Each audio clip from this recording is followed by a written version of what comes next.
Good afternoon. आप देख रहे हैं यान टीवी और मेरा नाम है सुमित। तो आज हम जुड़ चुके हैं म्यूज़ियम आ चुके हैं हम, और doctor B R Mani sir का आज से हम कुछ सवाल पूछेंगे। तो सर, जैसा कि हमने आज आर्ट एग्जीबिशन देखा, न्यूरो डाइवर्स लोगों ने इसे क्यूरेट किया है, तो हम आपसे जानना चाहते हैं कि इसकी इंस्पिरेशन आपको कैसे आई और कैसे आपने लोगों तक इस टीम को मैनेज करा। ऐसा है कि फरवरी में मुझे आर्ट सेंचुरी के जो ऑर्गेनाइजर्स हैं उन्होंने अप्रोच किया कि हम लोग चाहते हैं कि नेशनल म्यूज़ियम में एक न्यूरो डाइवर्स चिल्ड्रन का एग्जीबिशन लगाना, और वो एग्जीबिशन उनके द्वारा क्रिएटेड आर्ट के ऊपर होगा। तो शुरू में तो ये लग रहा था कि ये विषय national gallery of modern art या इस तरह की गैलरीज का विषय है, क्योंकि मॉडर्न विषय है। लेकिन फिर हमने सोचा कि जो न्यूरो डाइवर्स बच्चे इस तरह का एक्सप्रेशन अपने आर्ट के माध्यम से प्रस्तुत करते हैं, उसको शो करने के लिए कहीं न कहीं कोई न कोई माध्यम होना चाहिए, जो कि इन लोगों को अभी फ़िलहाल ऐसा माध्यम प्राप्त नहीं हुआ था। और यहाँ जो इनकी ट्रस्टी हैं, फाउंडर ट्रस्टी शालिनी गुप्ता जी, उनके साथ हम लोगों का पत्र व्यवहार होता रहा। और ये जो एग्ज़िबिशन ऑर्गेनाइज हुआ वो डॉक्टर शशि बाला, जो हमारे यहाँ नेशनल म्यूज़ियम इंस्टीट्यूट की पुरानी स्टूडेंट थी और फिलहाल एनजीएमए में कार्यरत हैं, उनके माध्यम से उनके क्यूरेशन में ये एग्ज़िबिशन लगा। तो सर, जैसे कि सोसाइटी में हम कहीं ना कहीं न्यूरो डाइवर्स लोगों को नेग्लेक्ट कर देते हैं, पर आपने इनके बारे में सोचा और इन्होंने जो आर्ट बनाया है, बहुत तरह तरह के और बहुत ब्यूटीफुल आर्ट्स बनाए हैं। तो आपने कैसे इनको मैनेज करा कि ये लोग सब इकट्ठा होके इतने सारे आर्ट वर्क शोकेस करा, और इसको कैसे मैनेज करा आप?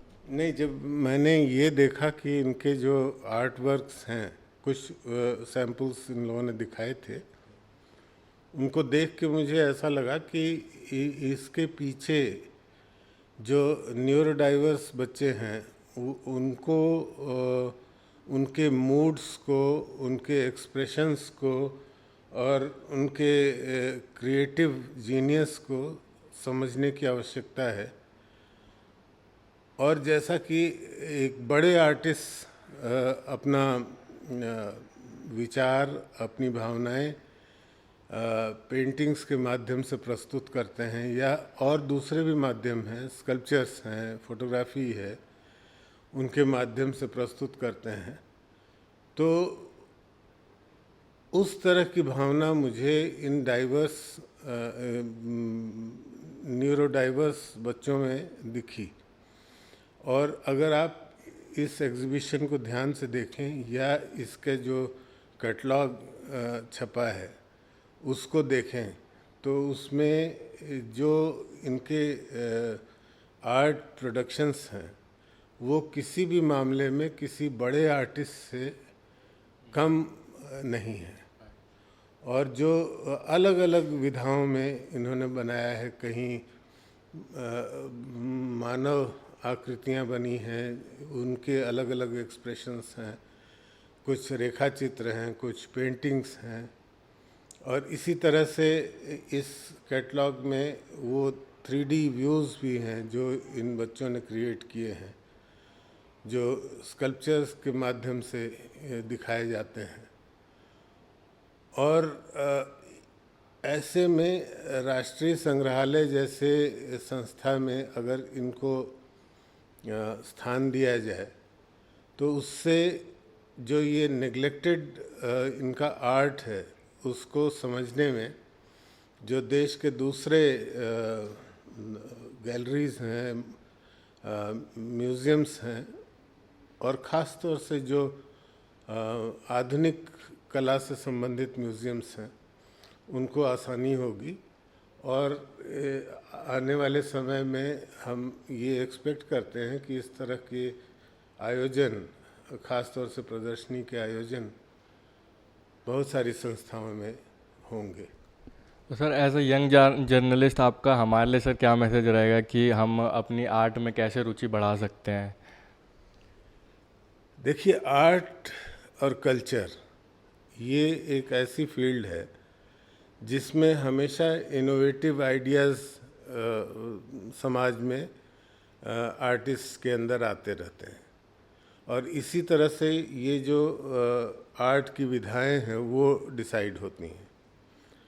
तो ऐसे में जो जर्नलिस्ट हैं उनका रोल बहुत बढ़ जाता है। अगर जर्नलिस्ट इनको सही माध्यम से अपने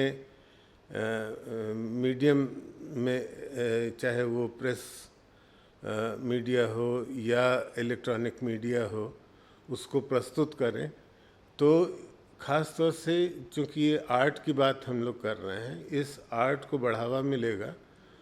और ये जो नेग्लेक्ट करते हैं लोग इस तरह के न्यूरो डाइवर्स बच्चों को, उन बच्चों को भी एक मंच उनको मिलेगा जिससे वो अपने आर्ट को आगे ले आ सकें। तो धन्यवाद। जैसा कि